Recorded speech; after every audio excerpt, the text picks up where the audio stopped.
Hello दोस्तों, आप सभी का स्वागत है आशुतोष क्लासेस ऑफिशियल चैनल पर। आज मैं आप सभी के लिए लेकर आया हूं कक्षा 10 गणित अध्याय 2 से आने वाले महत्वपूर्ण प्रश्नों को, जो आप लोगों के पेपर में पूछने की ज़्यादा संभावनाएं होती हैं। चलिए वीडियो को शुरू करते हैं।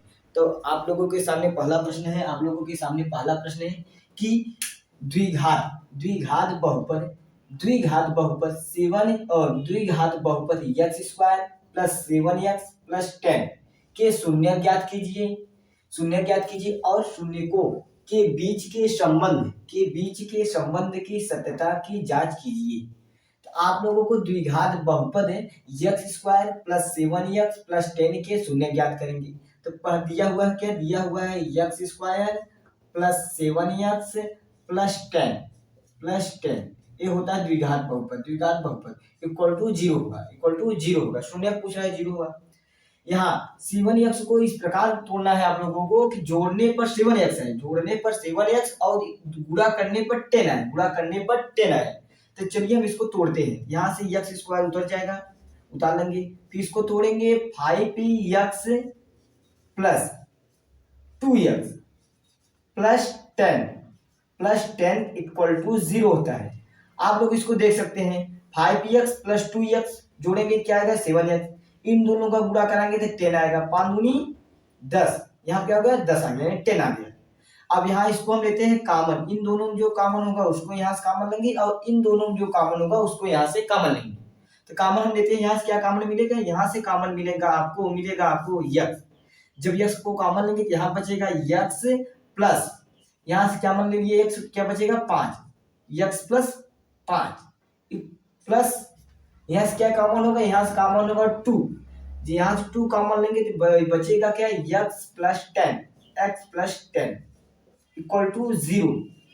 आप इस तरह लिखेंगे, एक ब्रैकेट में x प्लस 5 और दूसरे ब्रैकेट में x प्लस 2 दूसरे ब्रैकेट में x प्लस 2 हो जाएगा इक्वल टू 0। अब आप इसको इसके बराबर 0 दिखा सकते हैं, आप इसको इसके बराबर 0 दिखा सकते हैं। क्या कहलाता है, यहाँ पे x प्लस 5 इक्वल टू 0, यहाँ से आपको एक शून्य मिल जाएगा।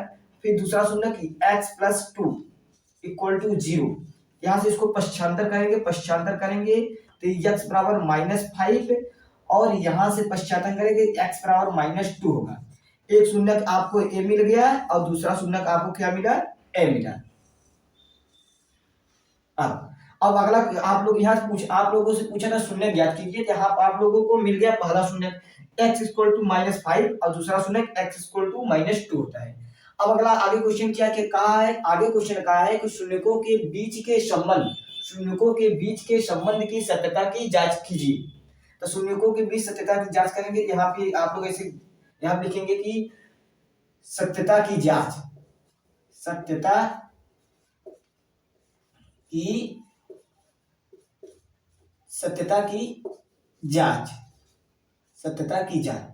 तो यहाँ पर शून्य को सत्यता की जांच करेंगे। शून्यकों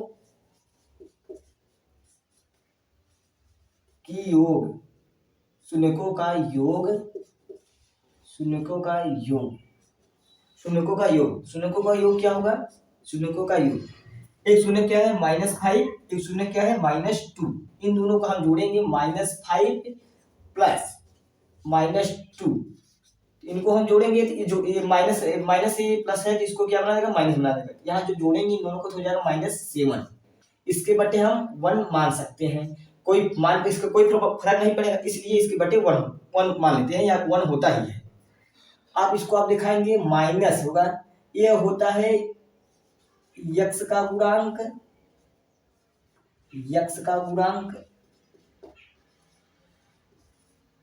और ये होता है x स्क्वायर का गुणांक। अब इसको यहां से मैच कराइए। देखिए x का मान कितना आया हुआ है, 7 आया हुआ है। कितना आया हुआ है, 7 आया है। देखिए x के गुणांक में 7 है, यहाँ पर है x के गुणांक में 7 है, जी हाँ ये सिद्ध हो गया। अब आते हैं x स्क्वायर का गुणांक कितना है, 1 है। x स्क्वायर का गुणांक कितना है, 1 है। यहाँ पे x स्क्वायर गुणांक 1 है, जी हाँ ये सिद्ध हो गया। अब बात करते हैं दूसरे तरीके से। एक तरीका और है शून्य क्यों का गुणनफल, शून्यकों का गुणनफल क्या होता है? शून्यकों का गुणनफल। शून्य के एक शून्य ए है, एक शून्य ए है, पहला दूसरा, इन दोनों का गुणा कराएंगे। -5 इंटू -2 गुणा कराएंगे, कितना प्राप्त होगा? प्राप्त होगा प्राप्त होगा -5 और -2 को गुणा कराएंगे, प्राप्त होगा 10। माइनस माइनस कैंसिल हो जाएगा, 10 प्राप्त होगा। आप इसको लिख सकते हैं 10/1, 10/1, 10/1। ये क्या होता है? ऊपर वाला होता है, ऊपर वाला आपको होता है सी का गुणांक, सी का गुणांक, सी का गुणांक, और नीचे क्या होता है? एक्स का गुणांक, एक्स स्क्वायर का गुणांक, एक्स स्क्वायर का गुणांक। ये सीधी हो गया। अब बात करते हैं नेक्स्ट क्वेश्चन आप लोगों के सामने। नेक्स्ट क्वेश्चन है, एक द्विघात बहुपद ज्ञात कीजिए। एक द्विघात बहुपद ज्ञात कीजिए जिसके शून्यकों का योग, जिसके शून्यकों का योग और गुणनफल, जिसके शून्यकों का योग और गुणनफल क्रमशः यानी शून्यकों का योग -2 और शून्यकों का गुणनफल -2 है। तो आपको यहाँ से क्या ज्ञात करना होगा? आपको यहाँ से ज्ञात करना होगा द्विघात बहुपद ज्ञात करने को कह रहा है। तो सबसे पहले आप लोग जानेंगे द्विघात बहुपद का बहुपद होता क्या है। तो द्विघात बहुपद, द्विघात बहुपद होता है ax² plus bx plus c equal to 0। ये क्या है? आपका द्विघात समीकरण जिसके घात 2 है, इसी रूप का होता है द्विघात समीकरण। तो आप लोगों को दिया क्या हुआ है? आप लोगों को दिया शून्यकों का योग और गुणनफल क्रमशः इतना है। आप लोग सब पर यहाँ देख लिए ए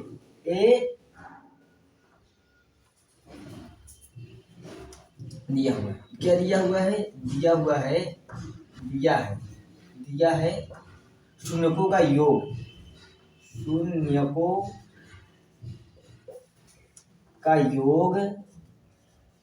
का योग कितना दिया हुआ है? दिया हुआ है -3 दिया हुआ है, -3 दिया हुआ। आप इसके बटे 1 मान लेना, क्योंकि इसके मान पर कोई प्रभाव नहीं पड़ेगा, इसलिए इसके बटे 1 होता है। आप इसे किस रूप में ले सकते हैं? तो शून्यकों का योग होता है -b/a होता है। ये शून्यकों के योग का फार्मूला है। अगला क्या दिया हुआ? दिया हुआ शून्यकों का गुणनफल, शून्यकों का गुणनफल। शून्यकों का गुणनफल क्या होता है? शून्यकों का गुणनफल होता है c/a होता है, c/a होता है। तो दिया क्या हुआ है आप लोगों को? -2। आप इसके बटे 1 मान लेना, क्योंकि इसके मान पर कोई प्रभाव नहीं पड़ेगा। तो आप इसको यहाँ क्या लिख सकते हैं? c/a। आप यहाँ पर आपको इसको तुलना करना होगा। यहाँ पर माइनस माइनस कट गया, b का मान कितना दिया हुआ है? b का मान दिया हुआ है 3। यहाँ से b का मान कितना निकला? यहाँ से b का मान निकला, b बराबर होता है 3 निकला है, 3 निकला है। अब a बराबर कितना निकला है? इसको तुलना कर रहे हैं। a कितना निकला है? a निकला हुआ है इक्वल टू 1। फिर यहाँ तुलना करते हैं c कितना निकला हुआ है? c निकला हुआ है यहाँ पर -2 निकला हुआ है। और a कितना निकला हुआ है? a निकला हुआ है आप लोगों के सामने 1। देखिए यहाँ भी 1, यहाँ भी 1, यानी a का मान स्वयं है, वो तो बराबर है। यहाँ भी बराबर 3, यहाँ पर c बराबर -2। अब हम लिखते हैं अतः द्विघात समीकरण बराबर है, अतः द्विघात समीकरण या बहुपद बराबर होता है, द्विघात समीकरण या बहुपद कहिए, दोनों एक ही है।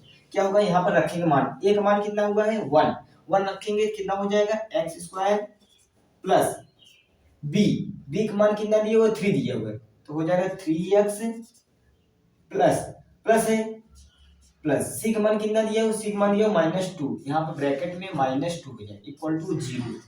फिर इसको हम आगे बढ़ाएंगे, सरल रूप में करेंगे, x² plus 3x -2 equal to 0। यही आप लोगों को क्या पूछा था? द्विघात बहुपद पूछा था या द्विघात समीकरण है। यही आप लोगों के सामने आंसर प्राप्त होगा। यही क्या है? यही आप लोगों के सामने आंसर प्राप्त होगा। अब बात करते हैं हम आप लोगों के सामने नेक्स्ट। तीसरा क्वेश्चन है बहुपद x² + 5x - 24 के शून्य ज्ञात कीजिए और सत्यता की जांच कीजिए। यहाँ पर आपको एक बहुपद दिया हुआ है, इसको बहुपद आपको इन बहुपद में शून्य का मान पूछा है और सत्यता को जांच करने को कहा है। तो सबसे पहले आपको शून्य को का मान ज्ञात करना होगा। शून्य का मान कैसे ज्ञात करते हैं, चलिए हम आपको बताते हैं। x² + 5x - 24 = 0 होता है। आपको इसको 5x यानी 5x को आपको इस प्रकार तोड़ना है कि जोड़ने पर 5x आए और गुणा करने पर -24 आए।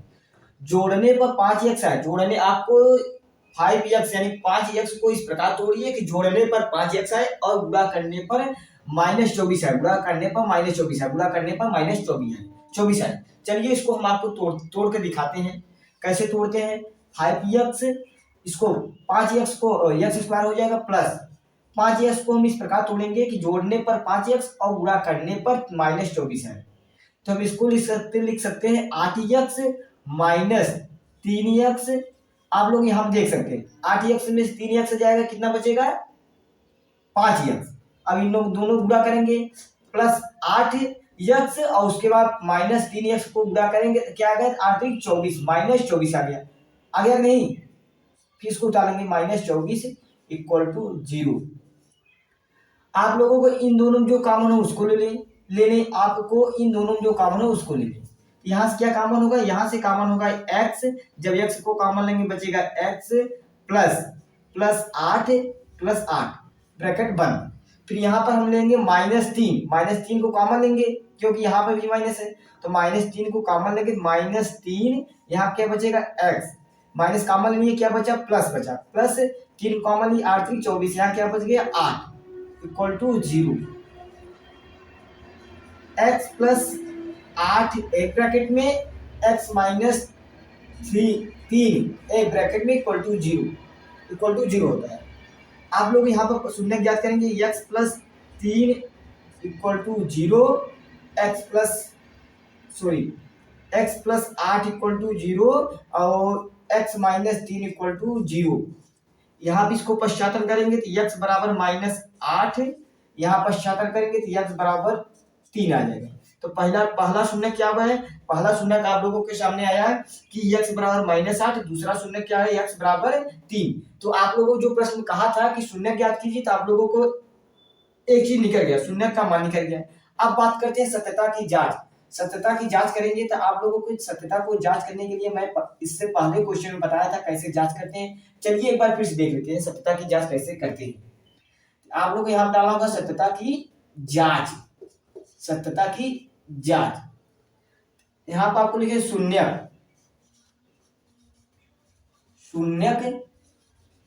का योग। शून्य का योग कितना है? -8 + 3 -8 + 3 तो कितना हो जाएगा? -8 + 3 कितना हो जाएगा? -8 + 3 हो जाएगा -5 ये बच गया। फिर -5 को बटे 1 होता है, मान लेते हैं क्योंकि इसके मान में कोई प्रभाव नहीं पड़ेगा, कोई फर्क नहीं पड़ेगा। तो ये क्या है? माइनस यह है x का गुणांक,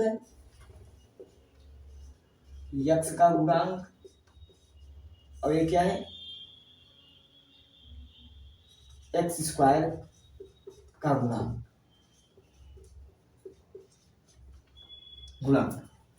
फिर शून्यकों का गुणनफल, शून्य का गुणन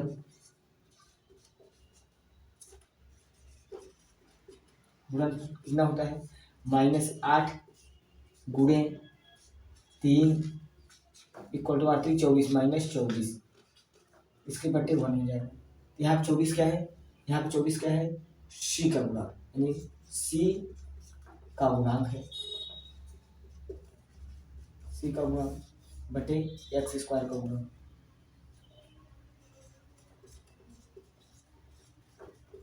आप इसको c का गुणांक न करके इसका अचर पद कर दीजिए, अचर पद जो निश्चित हो। यहाँ पे इसको क्या करेंगे? अचर। यहाँ क्या हो जाएगा? अचर हो जाएगा। आप लोग यहाँ से देख सकते हैं। तो सत्यता की जांच हो गया। यह था दोस्तों आप लोगों के सामने कक्षा 10 गणित अध्याय 2 से आने वाले महत्वपूर्ण प्रश्नों को। अगर यह प्रश्न आपको अच्छी लगी हो, यानी वीडियो अच्छी लगी हो, क्लास अच्छी लगी हो, तो वीडियो को लाइक करें, चैनल पर नए हो तो चैनल को सब्सक्राइब करें। और आप लोगों के साथ कोई भी आपका फ्रेंड हो, यदि वह कक्षा 10 में पढ़ा है, आप लोगों को इस वीडियो को उनको पास जरूर शेयर करें। तब तक के लिए धन्यवाद। जय हिंद, जय भारत।